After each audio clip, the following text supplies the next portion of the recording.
ওকে ওকে চলো অনামিতা এসছো শুনতে পাচ্ছ a colloidal system having a solid substance as a dispersed phase and a liquid as a dispersed medium is classified as সেটা কিভাবে solid solve করি নাকি জেল করি ইমালশন করি নাকি সলভ করি দেখো ইমালশন জিনিসটা ছিল ওই রকম তেলে জলের মতো তাই না যে ইমিসিবল দুটো লিকুইডের মধ্যে অর্থাৎ এটা স্বাভাবিক কারণে আমরা বলতে পারি না যে এটা ইমালশন তাই না তাহলে এটা কি সলভ বলতে পারি অর্থাৎ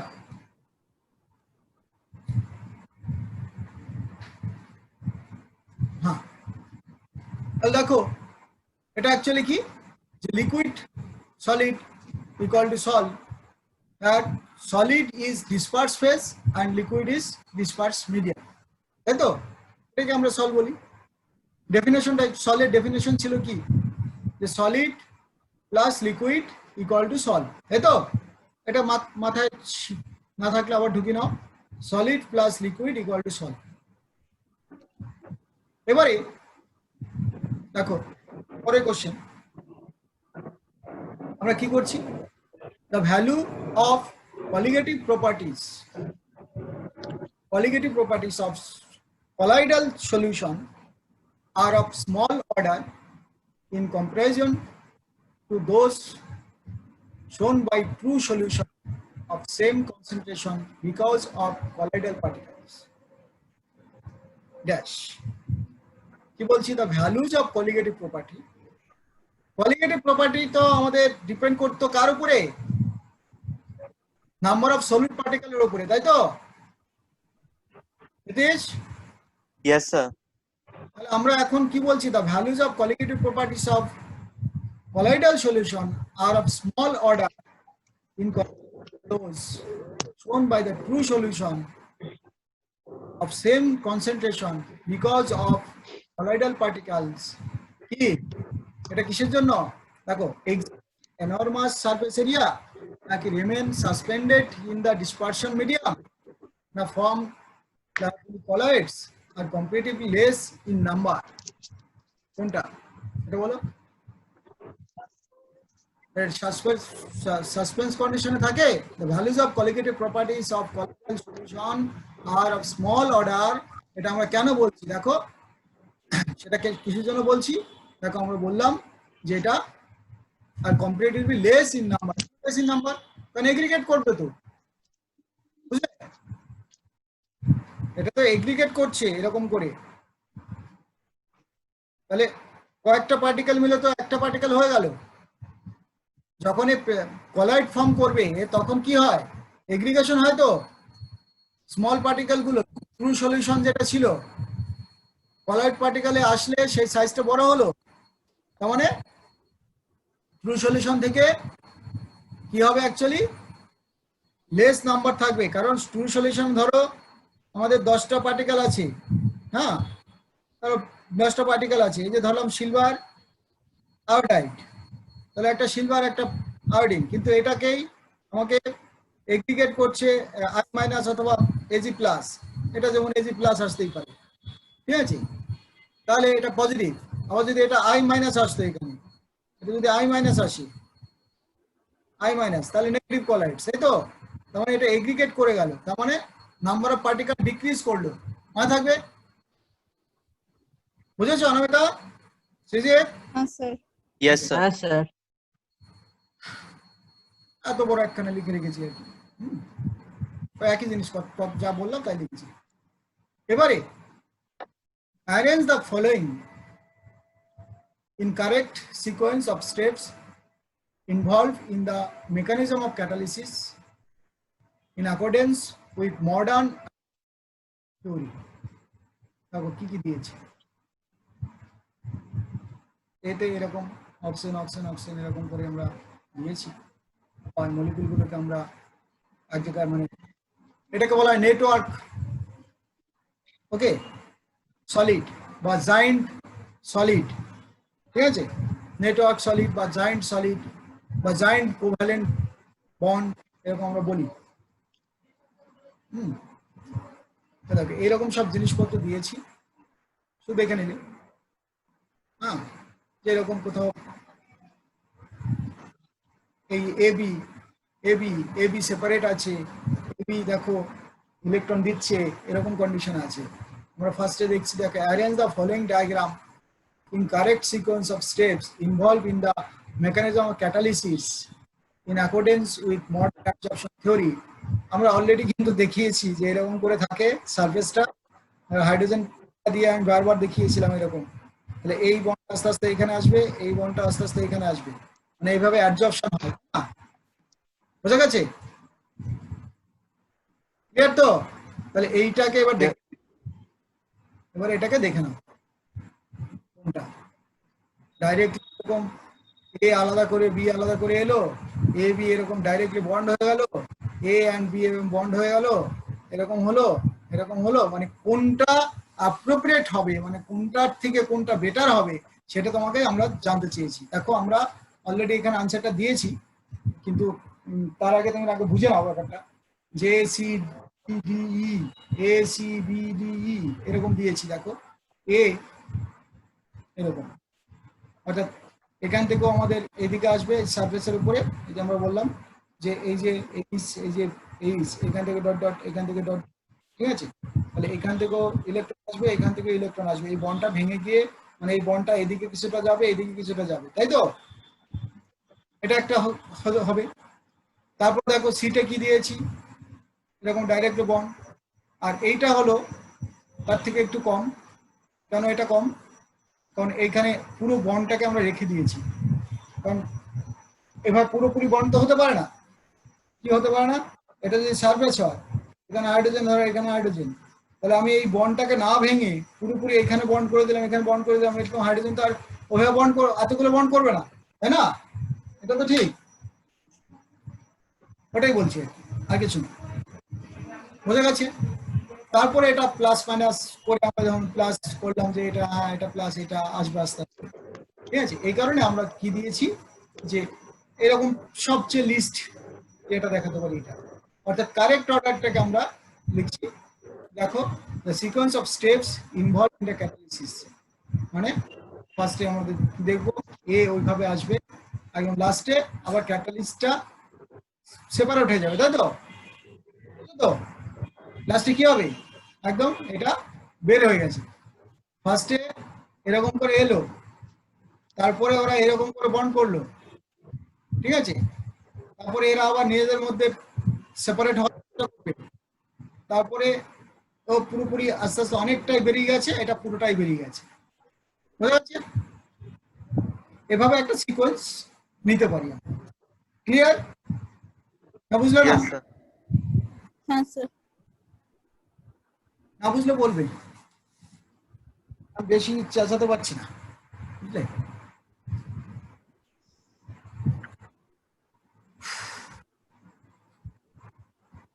এখন আমরা বলেছি দেখো adsorption of A and B on surface, তারপর কি interaction between A and B to form intermediate, তার স্ট্রেন্ডিং অফ দ্য ডিজর্পশন, মানে আস্তে আস্তে বেরিয়ে যাওয়ার চেষ্টা করবে, তারপরে কমপ্লিটলি সেপারেট হয়ে গেল, মানে প্লাস আকারে লিখছি ওটাকে।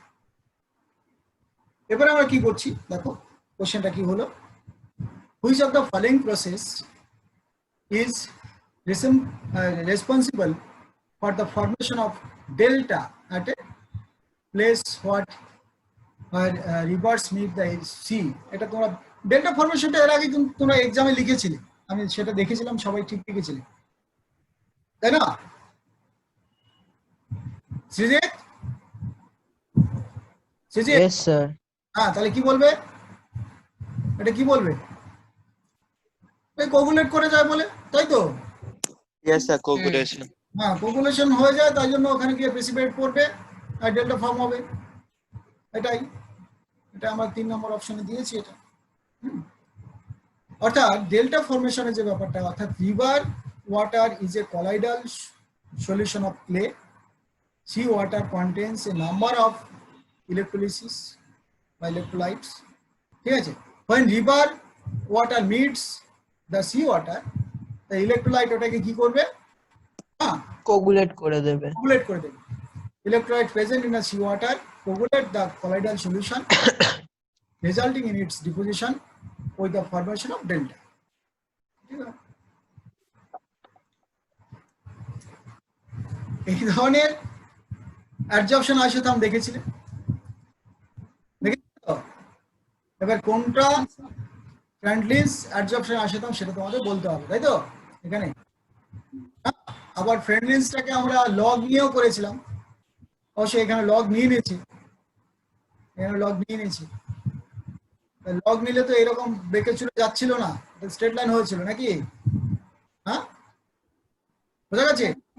এই যে এরকম যে ফর্মুলাটা ছিল সেটা থেকে আমরা লগ যখন নিয়েছিলাম তখন তো এরকম বেঁকে যাচ্ছিল না, Straight line. সেটা স্ট্রেট লাইন ছিল, তাই তো? তাহলে সেখানে স্ট্রেট লাইন আছে, এটা আবার নয়। দেখো এটা আবার নয়, অর্থাৎ Freundlich gave an empirical relation between quantity of, এই যে দেখো এইটা, হ্যাঁ এটা ছিল লগের লগ যখন নিয়েছিলাম। দাঁড়াও, উপরেরটা আমি কি দিলাম, উপরেরটা শোনো না, উপরেরটা একটু ভুল হয়েছে, হ্যাঁ এটা লগটা হবে না, হ্যাঁ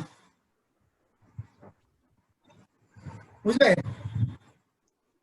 এই ইকুয়েশনটা হলো এইটা, ফ্রেন্ডলিস অ্যাডজর্পশন আইসোথার্মের কোনটা, এইটা ইকুয়েশনটা হবে x/m equal to k into p to the power, 1/n. এই তো? Hmm. Give a empirical formula relation between the quantity of gas absorbed by unit mass of solid absorbent and pressure at particular temperature. আর যখন এটা log নেব তখন সঙ্গে সঙ্গে এটা straight line হবে, তাই তো? দেখো x/m, এটা যদি লগ নেই তাহলে এদিকে আমাদের কি হবে, লগ k প্লাস হবে 1/n লগ p, তাই তো? Hmm. বুঝা গেছে? Yes, sir. আর এইখানে একটা ইন্টারসেপ্ট থাকবে, তার মানে এই যে 4 নাম্বার যেটা সেটা হবে না আমাদের, এইখান থেকে এই যে লগ পি এইটা কিন্তু কারেক্ট, এই 3 নাম্বার যেটা সেটা কারেক্ট আছে, ঠিক আছে? আর 1 নাম্বারটা কার জন্য কারেক্ট হবে, 1 নাম্বারটা কারোর জন্যই কারেক্ট ছিল না, যদি আমরা এই লগ কেটে দিই তাহলে কারেক্ট হবে, ঠিক আছে? ফ্রেন্ডলিস আইসোথার্মের জন্য। বোঝা গেছে? ক্লিয়ার? No, sir. বলো। আমি বললাম যে এই 1 নম্বরে লগ যে ভ্যালুটা আছে না, লগটা থাকবে না, হ্যাঁ এটা ফ্রেন্ডলিসের জন্য ঠিকঠাক আছে। আর কোনটা ঠিক আছে, আর যেটা ঠিক আছে এই যে আর 3, অপশন 3, বুঝলে? অপশন 3 ইজ দ্য কারেক্ট আছে, হ্যাঁ। আর যেহেতু আমাদের ফ্রেন্ডলিসটা বলেছে, আমাদের লগের ফর্মটা বলেনি, তাহলে এটা যেমন কারেক্ট আছে লগ নিলে, আর একটা কারেক্ট আছে 1 নাম্বার যদি আমরা লগ না নেই, এই লগটাকে কেটে দিয়েছি, ঠিক আছে? তবে এটা কারেক্ট হবে, আদারওয়াইজ না। কারণ আমাদের ফর্মুলাটা কিরকম, ফর্মুলাটা হলো x/m equal to k p to the power 1/n, এটা হলো ফ্রেন্ডলিজের অ্যাডজর্পশন আইসোথার্মের ইকুয়েশনটা। এক্সটা কি ছিল, m মাস অ্যাবজর্বেটের উপরে কতটা অ্যাবজর্ব হয়েছিল, তাই না? বোঝা গেছে? আর এটাকে আমরা বলছিলাম x/m mass of gas absorbed per unit mass of absorbent particle, এই তো? পিটা হলো pressure of the gas at particular temperature, এটা ছিল আমাদের ইকুয়েশন। এবারে পরের কোশ্চেনটা দেখো, which of the following process is not responsible for the presence of electric charge on the particles? দেখো তো, which of the following process is not responsible for the presence of electric charge on the salt particles বলছি,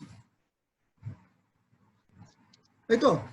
দেখো, which of the following process is not responsible for the presence of electric charge on the salt particles?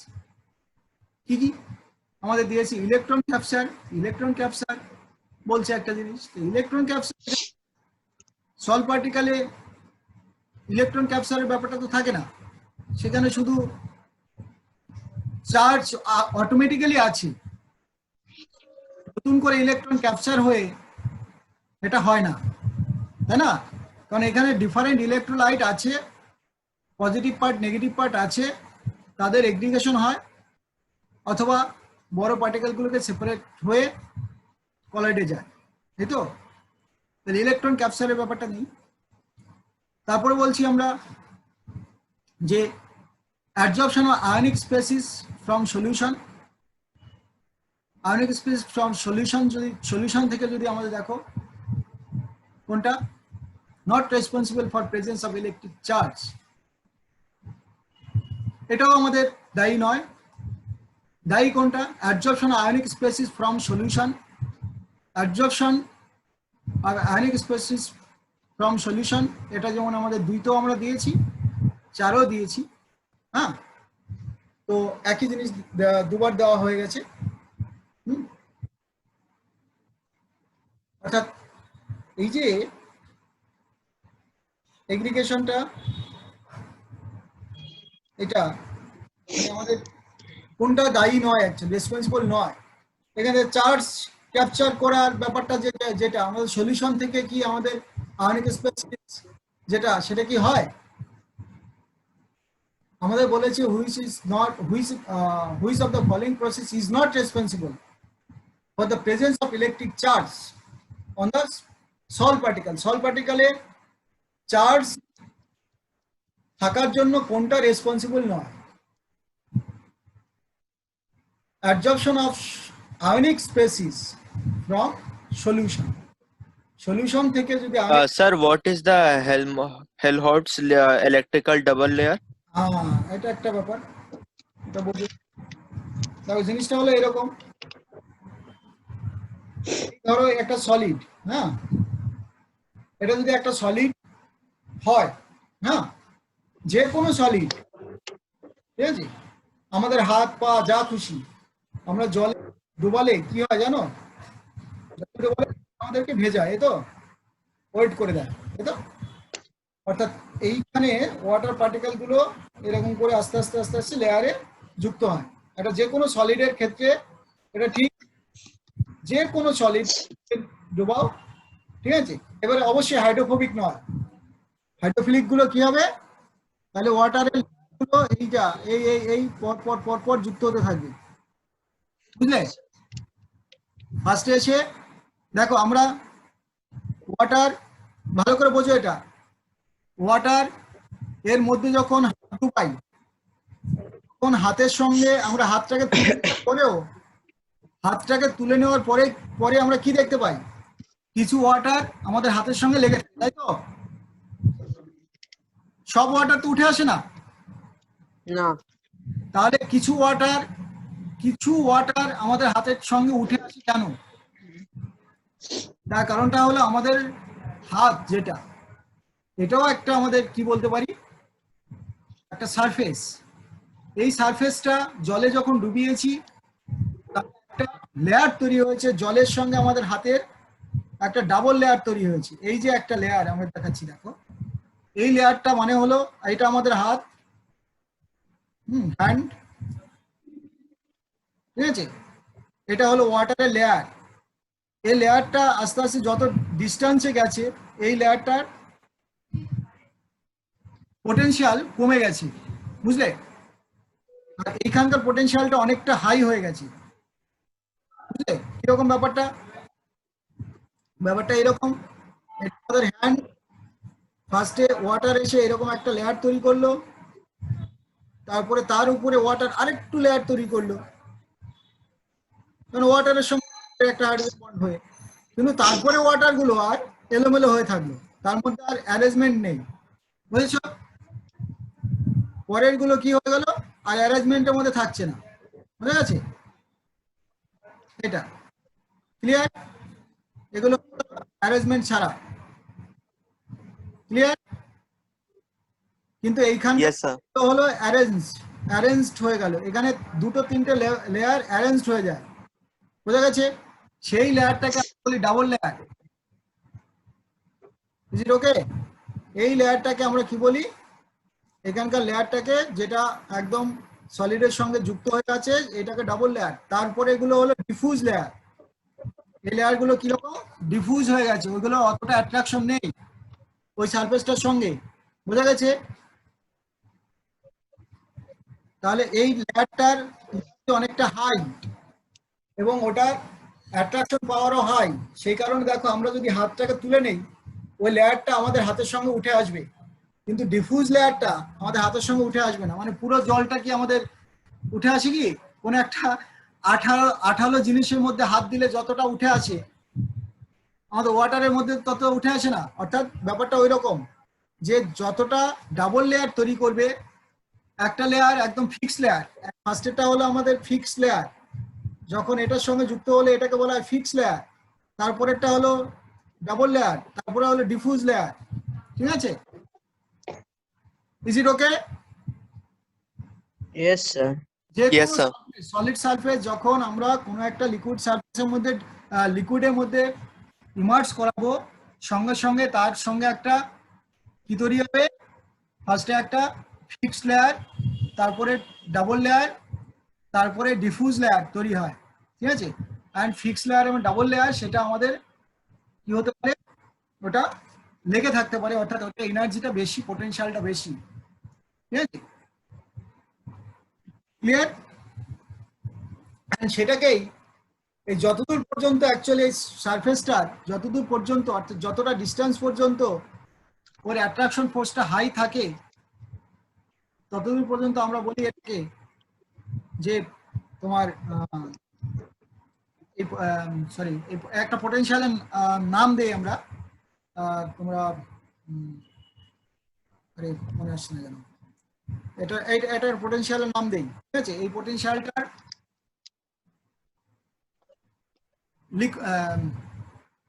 হেলমন্স potential. ঠিক আছে? হেলমন্স potential কি বললাম, এই যে পুরো পোটেনশিয়ালটা এই পর্যন্ত ধরো, এই পর্যন্ত আস্তে আস্তে এইখানে একদম ফিক্স লেয়ার, তারপর আস্তে আস্তে কমতে থাকছে, এখানে গিয়ে একদম পুরো আর কোনো পোটেনশিয়াল থাকবেই না সারফেসটা। তাই এটাকে আমরা আর পোটেনশিয়াল এই পর্যন্ত আমাদের যে অ্যাট্রাকশন পর্যন্ত আছে সেটাকে আমরা বলছি হেলমন্স পোটেনশিয়াল। ঠিক আছে? তাহলে আমরা কি দেখলাম, absorption of ionic species from solution, the charge on small particle is due to one or more reason, কি কি হতে পারে, ডিউ টু ইলেকট্রন ক্যাপচার, সেটা আমরা কখন বলেছিলাম যে যদি মেটালটাকে আমরা ভেঙে ভেঙে আয়রনটাকে বা গোল্ডটাকে আমরা বলেছিলাম, মনে আছে গোল্ড সল্ট যখন প্রিপেয়ার করেছিলাম, একটা গোল্ড সেটা কোনো ইয়ে ছিল না, কিন্তু গোল্ডটাকে আমরা একদম ওটাকে পেস্ট করে দিয়েছিলাম, পেস্ট করে বা আমরা আর্ক মেথডে যখন তৈরি করি তখন ওটার ইলেকট্রন একদম পুরো একটা মেটালের পজিটিভ নেগেটিভ এরকম হতে পারে, তাই তো? তারপরে তারা এগ্রিগেট করতে পারে, অর্থাৎ সেভাবে হতে পারে। অর্থাৎ due to the electron capture by salt particles during electro dispersion of metals, তার মানে আর্ক মেথডেও আমরা এটা করতে পারি। তারপরে কি, due to the preferential adsorption of ions from solution, আর কি হতে পারে, due to the formulation of double layer. এই ডাবল লেয়ারটা আমরা বুঝতে পারলাম, অ্যান্ড এটাকে বলা হয় হেলমন্স পোটেনশিয়াল, যত পর্যন্ত ফিক্স লেয়ারটার কি আছে এনার্জি থাকবে। ক্লিয়ার? এবারে পরের কোশ্চেন দেখো, ভালো করে দেখবে আগে। which of the following phenomenon is applicable to the process shown in the figure? দেখো এই ফিগারটা দেখো, এটা কি জিনিসটা, একটা কলাম, তাই না? বা আমরা বলতাম এটা ব্রেড, এটা ফানেল, এটা বিকার, তাই তো? এটা মানে এটা স্কুলে তোমরা দেখেছো কিনা আমি জানি না, যদি দেখে থাকো টাইট্রেশন করেছিলে? টাইট্রেশন, হ্যাঁ স্যার। হ্যাঁ, তাহলে এইখানে আমরা সেই রকম একটা অ্যারেঞ্জমেন্ট আমরা করেছি। দেখো সলিউশন অফ সুগার, এটা আমরা ঢালছি এখান থেকে। দেখো কলাম অফ এনিম্যাল চারকোল, তার মানে এটা কিন্তু টাইট্রেশন নয়, এটা বলছি এই জন্য এটা কলাম বলছি অ্যাকচুয়ালি, এটাকে আমরা বলি ক্রোমাটোগ্রাফি। ঠিক আছে? কলাম ক্রোমাটোগ্রাফি, ক্রোমাটোগ্রাফির নাম শুনেছিলে তো? হ্যাঁ স্যার Yes, sir. হ্যাঁ, ক্রোমাটোগ্রাফির সাহায্যে আমরা অনেক কিছু সেপারেট করি অ্যাকচুয়ালি। তাহলে এটা একটা কলাম ক্রোমাটোগ্রাফি। ওকে, তো এইবারে এই ফিগারটা দেখলে তাহলে এইখানে আমাদের এই যে ভিতরটা দিয়ে চারকোল দিয়ে আমরা ধরো ওয়াটারও পরিষ্কার করাতে পারি, বুঝলে? এটার মধ্যে থেকে ওয়াটার একদম ড্রপ ড্রপ করে এখান থেকে ওয়াটার পড়লো ধরো, এরকম করে আমরা ওয়াটারও এই যে ফিল্টারগুলো করাই অনেক সময় অনেক আয়ন সেপারেট করা হয়। Separation of different types of ions from the water system or water solution, অনেক আয়নগুলোকে সেপারেট করা হয় কলাম ক্রোমাটোগ্রাফির মাধ্যমে। ওকে, এরকম অনেকগুলো ক্রোমাটোগ্রাফি আছে, বা আমরা আয়ন এক্সচেঞ্জ রেজিন বলি অ্যাকচুয়ালি। এগুলোর মধ্যে যেমন এখানে চারকোল আছে, আবার রেজিন থাকতে পারে, তাহলে তখন আয়নটাকে এক্সচেঞ্জ করে নেয়, এরকম হয়। তাহলে আমাদের কি বলেছে এখান থেকে দেখো যে এটার মধ্যে অ্যাডজর্পশন হতে পারে, সারফেসে অ্যাডজর্ব করে নিতে পারে, এরকম একটা জিনিস হতেই পারে, অ্যাডজর্ব হতে পারে, ঠিক আছে? তাহলে কি এটার মধ্যে সারফেসে যখন হবে তখন তো অ্যাডজর্পশন হয়। এবারে এই যে চারকোল বা এইগুলো আমরা ফেরত পাই, জানো তো? এই কলাম ক্রোমাটোগ্রাফি রেজিন বা এই চারকোল এই জিনিসগুলো দিয়ে যখন কোনোকে এক্সচেঞ্জ করাই বা কোনো জিনিসকে আমরা ফিল্টার করাই, তখন ওই ফিল্টার পেপার যেরকম হয় আর কি, একদম ফিল্টার পেপারের মতোই কাজ করে। ফিল্টার পেপার অ্যান্ড যদি ডাস্ট পার্টিকেলগুলোকে আমরা সেপারেট করি, তো এবারে তুমি বলবে তাহলে স্যার বলতেই পারো যে আমরা তাহলে ফিল্টার পেপারটাকে ইউজ করছি না কেন? কারণ ফিল্টার পেপারে আয়নগুলো কি হবে না, অ্যাডজর্ব হবে না, বুঝতে পারছো? আটকাবে না, কারণ আয়নগুলোর সাইজটা এত ছোট, ফিল্টার পেপারে পোরাসের মধ্যে দিয়ে ঢুকে পড়বে। এটা বোঝা গেছে? ফিল্টার পেপারে যে পোরাস আছে, যে ছিদ্রগুলো আছে, তার মধ্যে দিয়ে ঢুকে পড়বে, অর্থাৎ আমরা সেখানে কি করতে পারবো না, ফিল্টার পেপার দিয়ে আয়নগুলোকে আমরা কখনো সেপারেট করতে পারবো না। সেজন্য আমরা চারকোল ইউজ করতে পারি, আমরা রেজিন ইউজ করতে পারি এগুলোকে অ্যাডজর্ব করানোর জন্য। অর্থাৎ আমাদের এখানে আমাদের কি এলো, এই যে সেপারেশন যে মেথডটা আমরা দেখলাম, চারকোল দিয়ে আমরা একটা ওয়াটার সলিউশন থেকে এই যে সলিউশন অফ র সুগার, দেখো র সুগার থেকে দেখো এখান থেকে আমরা এটাকে সেপারেট করছি, চারকোল দিয়ে অ্যাডজর্ব করাচ্ছি। হ্যাঁ, বোঝা গেছে ব্যাপারটা? অর্থাৎ in the figure adsorption of the colored particle from charcoal is shown. Solution of raw sugar is filtered by animal charcoal. ও কিন্তু একদম অ্যাডজর্ব করে নেবে। Yellowish brown color of raw sugar is adsorbed and filtered is colorless, which gives white color on crystallization. ঠিক আছে, বোঝা গেছে ব্যাপারটা? না বুঝলে না? Yes, sir. ওখানে অ্যাডজর্ব করানো হলো এবং দেখো ফিল্টার্ড ইজ কালারলেস, ঠিক আছে, পুরো কালারলেস ফিল্টারটা পড়ে গেল।